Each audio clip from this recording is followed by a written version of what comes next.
कोर्टामधील प्राथमिक सुनावणीची प्रक्रिया काय असते?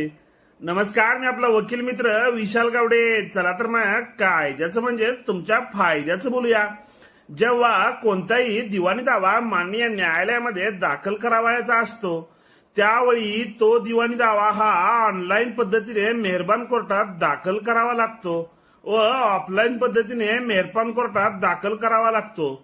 तो दावा दाखल केल्यानंतर त्या दाव्याची स्क्रुटनी केली जाते. म्हणजेच तो दावा मुदतीत आहे का, त्या दाव्याला स्टॅम्प ड्युटी योग्य लावली आहे का, कागदपत्रांना स्टॅम्प लावला आहेत का, या सर्वच्या सह्या आहेत का व इतर गोष्टी चेक केल्या जातात.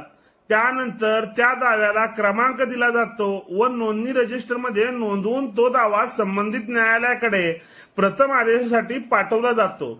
दाखल केलेल्या केसमध्ये कोणताही अंतरिम आदेश मागणीचा अर्ज नसेल तर मान्य न्यायालय दाखल केलेल्या केसवर विरुद्ध पार्टीला समन्स काढण्याचा आदेश करतात.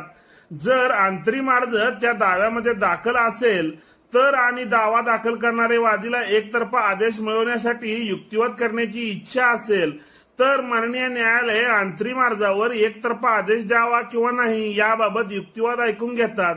युक्तिवाद मान्य केला तर एकतर्फा अंतरिम आदेश होतात किंवा त्याही अर्जावर विरोधी पार्टीला नोटीस काढली जाते. त्यानंतर त्याचे म्हणणे घेऊन दोन्ही पक्ष त्यावर युक्तिवाद करतात व त्यावर आदेश होतो. अंतरिम अर्ज नसेल तर विरोध पार्टीला समन्स काढल्यानंतर विरोध पार्टी माननीय न्यायालयामध्ये हजर होऊन त्यांचे म्हणणे देऊ शकते. त्यानंतर कोर्ट मुद्दे काढतात की कोणी कोणती गोष्ट सिद्ध करावी.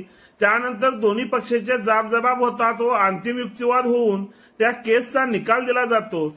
जर दखलपात्र गुन्ह्याचे चार्जशीट मेहरबान कोर्टामध्ये दाखल केलेले असेल तर आरोपीला समन्स काढले जाते.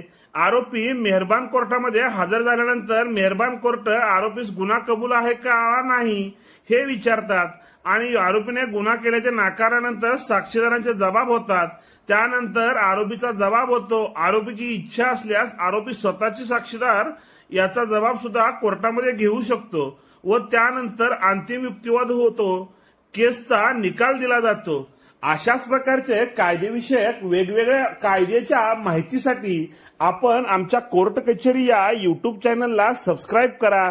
या व्हिडिओला लाईक करा व जास्तीत जास्त लोकांपर्यंत शेअर करा. तसेच कोर्ट कचेरी ऑफिशियल इंस्टाग्राम व कोर्ट कचेरी ऑफिशियल फेसबुक पेजला नक्की फॉलो करा. धन्यवाद.